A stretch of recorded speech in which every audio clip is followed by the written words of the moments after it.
Good morning, sunshine. Happy Monday, and welcome back to Tiger's Occult Books and Research. I'm your friendly internet paranormal researcher and investigator, Dr. Morris, and today's entity from Japan is Akiba-Sanjakubo.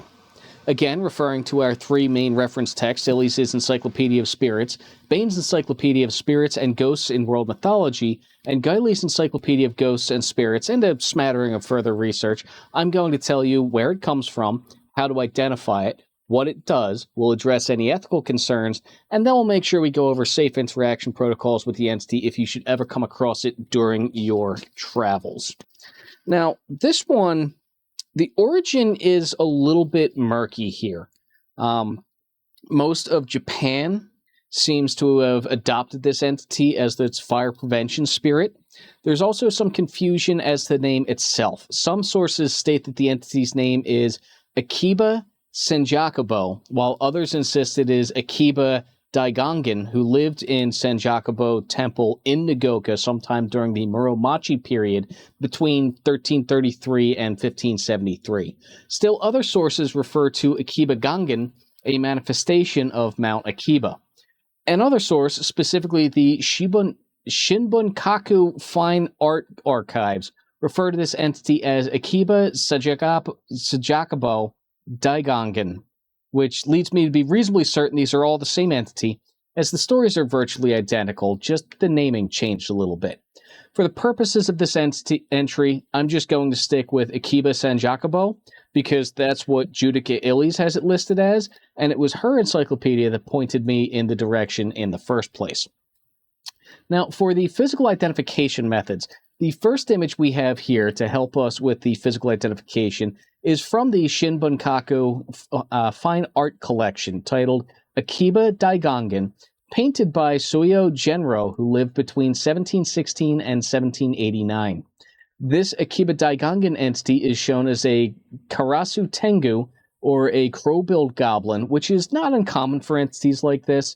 However, most Karasu Tengu are shown to be rather mischievous tricksters who do nothing but cause problems, rob temporals, harass monks and clergy, generally raising hell.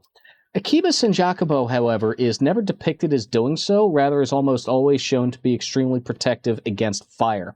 In his right hand, he's shown carrying a double-edged sword, his left is a rope, and he's shown riding on a white fox through the sky, like the Hindu goddess Dakini. The next image is from the Minneapolis Institute of Art, titled Akiba-Gangen. Dated to the early 17th century, this statuette's artist is identified. We can, however, see a number of similarities to Suiō Genro's work.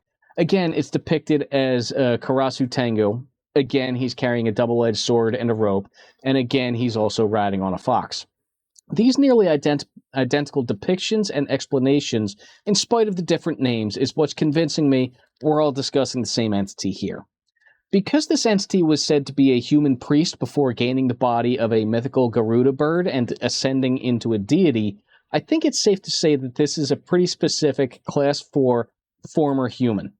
It seems to be extremely closely related to fire prevention to the point where all its attention seems focused there, so I'm going to describe it as focused. And simply because of what it is, I'm going to identify it as a fire guardian. So today's class description identification method, we've got a Class 4 focused fire guardian. Folklore, tales, and legends. Sanjakubo is said to have been born after his mother prayed to Kannon, a Buddhist deity representing compassion and salvation.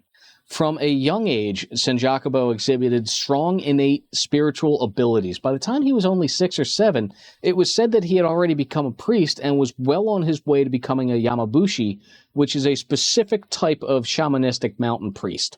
His main topics of study were, unsurprisingly, mysticism, esotericism, and the secrets of fire.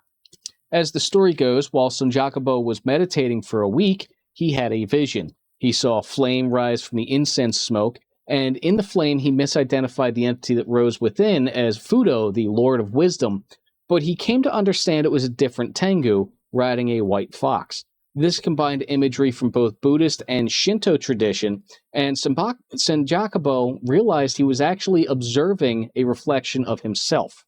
So, He summoned the white fox and flew up to Mount Akiba, where he lived on the mountain in a temple dedicated to Kannon, the Buddhist deity his mother had prayed to, and he developed his own spiritual tradition.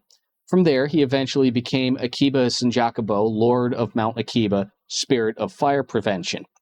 His protection is sought to minimize fires, minimize damage and heartache, put out existing fires, and in modern days, he's actually invoked for traffic safety and the prevention of general disaster. So, he's really a spiritual firefighter. As for the ethical considerations, again, he's a spiritual firefighter. Anyone who would consider going on the offense against Akiba-Sanjakubo is pretty much the scum of the earth. Not a fan. Reconsider your life decisions and stop doing whatever it is that brought you to this point where you think going up against spiritual firefighters is a good idea. It's not. Safe interaction methods. Offerings are traditionally given on the 23rd day of each month, and he has multiple shrines around Japan. The most important of which is the Akiba Koen Park in Tochio, Niigata Prefecture, where it's said that it was established by Akiba-Sanjakubo himself. Apparently, they do a little firewalking there on December 23rd, the anniversary of his death. I'm going to recommend that you participate at your own risk. I personally wouldn't want to give Akiba-Sanjakubo any more work to do. He probably has his hands full already. And if there's firewalking involved, I would probably accidentally murder myself that way. Anyway, that's about all the information I was able to dig up about this pretty cool guy, Akiba-Sanjakubo. It seems like a pretty decent sort. I hope you found it informative. As always, smash that like button, comment, share with your friends, subscribe, ring the bell for notifications from the lab, and all that good stuff. You can find me on YouTube, Rumble, BitChute, and Odyssey. If you have a specific entity that you need covered, please let me know in the comments section down below, and I'll do my best to get back to you as soon as possible. Till next time, fellas, I'll see you down here at the lab.